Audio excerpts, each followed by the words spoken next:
Let's talk about transgenderism. Hey everyone, Red Rebel Jeff Jones here, and in this video I want to talk about transgenderism, gender dysphoria, why it's important to actually understand gender dysphoria. I'm also going to give my thoughts on some areas of the transgender debate. Now before I get into it, please like and share this video to give it a boost, and subscribe to the channel if you like the content that I make. So, what is gender dysphoria?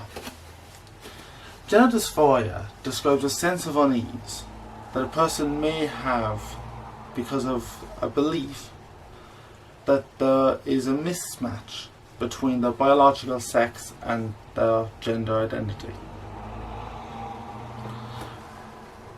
But that does beg the question, what do we mean by gender identity? Gender identity is defined as a personal conception of oneself as male, female, both, or neither. Now, gender dysphoria is a sense of unease about your gender, and that does raise some similarities with another psychological disorder, body dysmorphia. And this is actually rather interesting, because body dysmorphia is a sense of unease about a person's body or a part of their body, while gender dysphoria is a sense of unease about their gender. And it draws a lot of parallels. In fact, the people who have body dysmorphia are now labelling themselves as trans-abled. And the trans-abled community has many parallels with the transgender community. Now, what is the trans-abled community, just so you know, is essentially when people cause physical damage to their own bodies to become disabled to match the disability that they believe they have. One example I know of is a woman pouring bleach into her eyes because she believed that she was blind. So yeah, it's a bit disturbing, really. Now let's get into some of the topics within the transgender debate. I think the most obvious place to start is pronouns. And this is kind of simple for me. If I'm asked politely by someone who is transgender to use preferred pronouns, sure. I've no issue with using preferred pronouns if asked politely. It's courtesy, really. Courtesy is something you earn by being courteous. You ask me courteously to call you by a specific pronoun, I'll be courteous back to you by using those pronouns. I do have an issue, however, with the idea that someone should be criminally punished for not using preferred pronouns, as that is a very dangerous, slippery slope. Kind of banning speech is scary enough, but mandating speech is even scarier.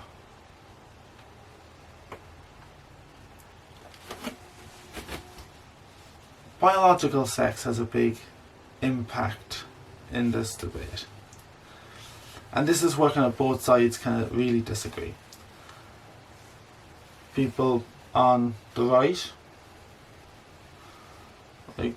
would say that biological sex should be considered the main point of discussion on this, while LGBT activists would argue that it's gender identity and not biological sex that should be the main point of focus. Now, to be honest, I would lean a bit more to the right on that, because biological sex has shown that it's a lot more relevant to the differences between men and women than gender identity is. Because gender identity is a bit of a floaty term, and that's the main issue that there is with it.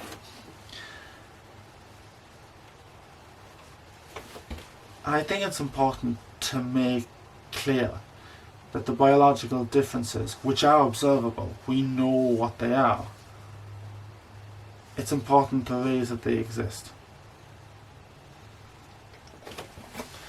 Now, what about trans women in women's sports?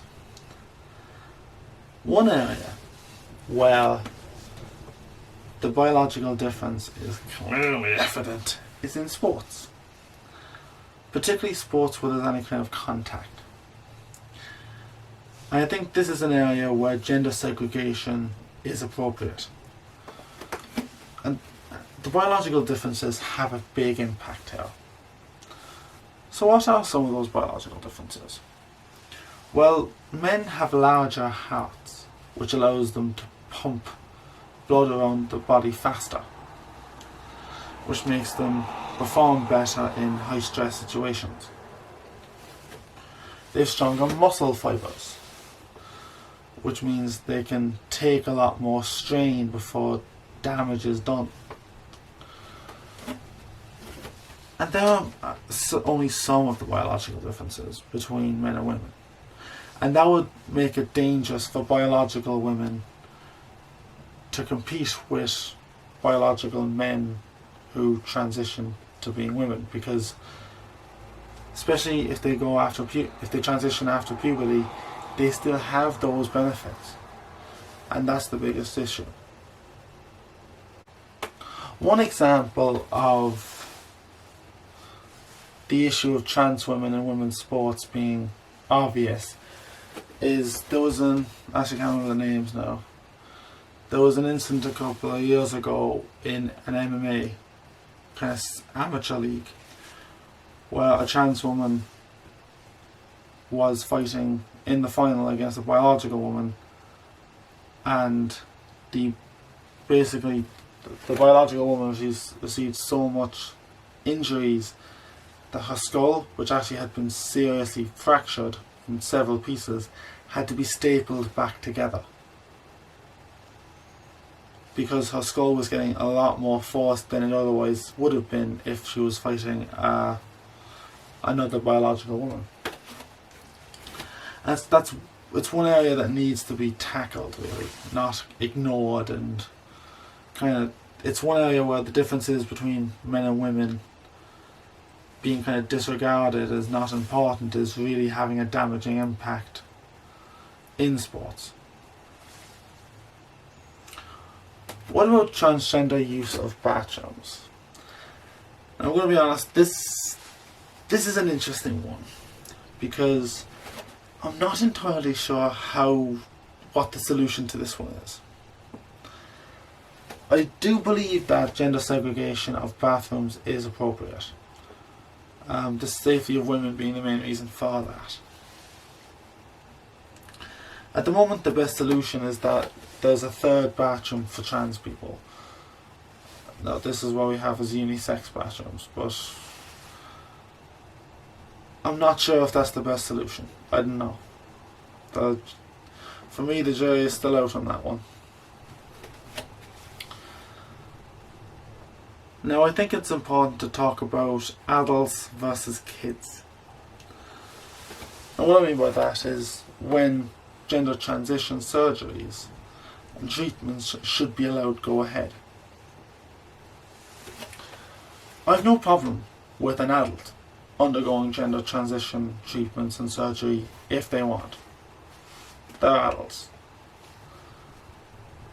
I have a serious issue when kids are undergoing these surgeries, and these are life-changing surgeries.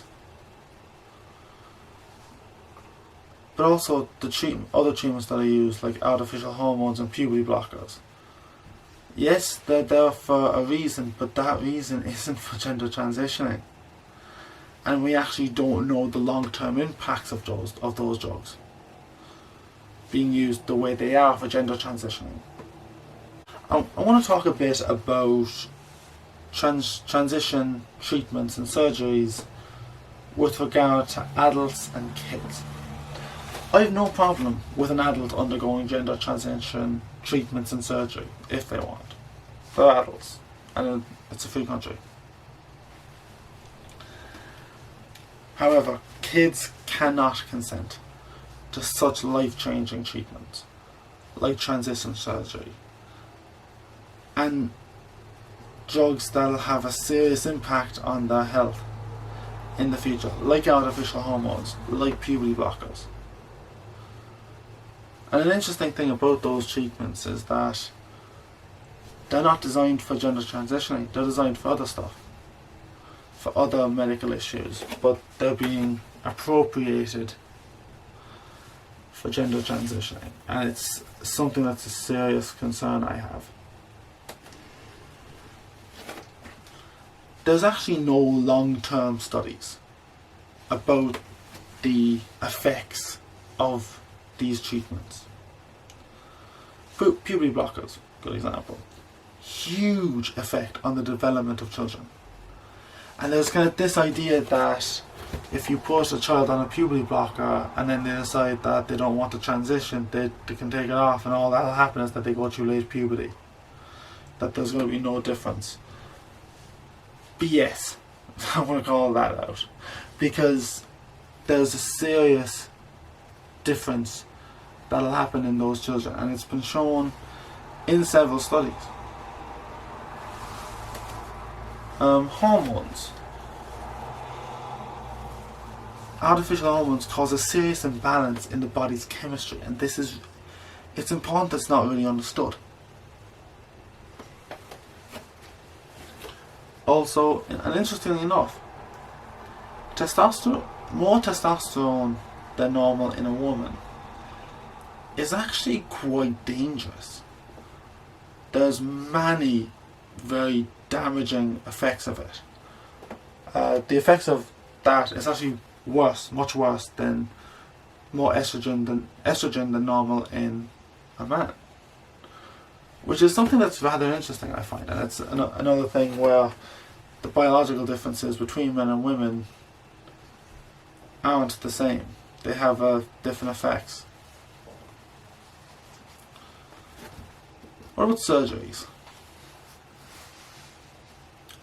The biggest issue I have with the surgeries, especially when it comes to doing them with kids, is that there's some serious negative effects to them.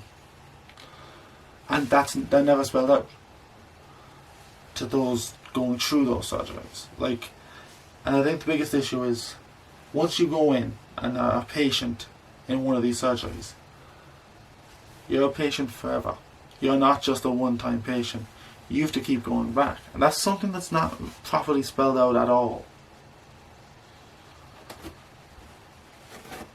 I think the community that really showed that reality is the detransitioner community. And that's a group that really needs to be listened to. So what do I mean when I'm talking about a detransitioner? A detransitioner is someone who has gone through gender transition to some degree, regret it, and have decided to reverse that gender transition back to what it was before. I think their side to this story needs to be told, except it's being silenced. And detransition is actually being seriously abused by LGBT activists. And I think that's a sign that those activists are actually less tolerant, which is something they love to promote themselves as. They love promoting themselves as tolerant. And this kind of shows they're actually less tolerant than those they claim are intolerant. It's an interesting one.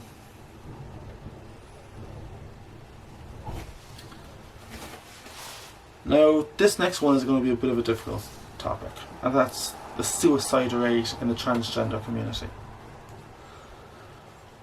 It's been very high for many, many years. I think the figure that's commonly used at the moment is 40% suicide rate. That's ridiculous. Ridiculously high. Now, we always hear that, oh, it's an issue of bullying, it's an issue of them not being accepted. However, when this has been studied, it doesn't show that.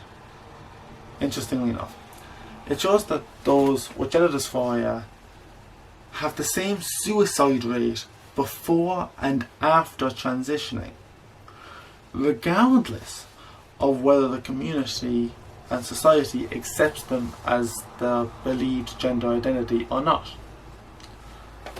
So this tells me that the high trans suicide rate, it isn't an issue of bullying or harassment.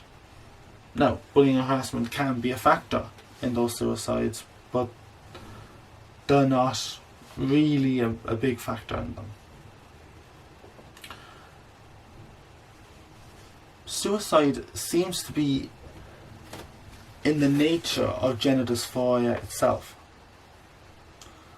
I think that's something that needs to be talked about properly. So what do you guys think? Share your thoughts with me in the comment section down below. I'd love to hear them. If you like this video, hit that thumbs up button and don't forget to subscribe to keep up with my latest videos. Now, the transgender issue is a huge subject, and I'm still learning about it. It's interesting and complex. I do think a balance needs to be struck between treating trans people with dignity and minimising the negative societal damage that's being done by the activist side of the LGBT movement. It's an interesting one. I'm not sure exactly what that balance is, but I think it's a balance that needs to be struck.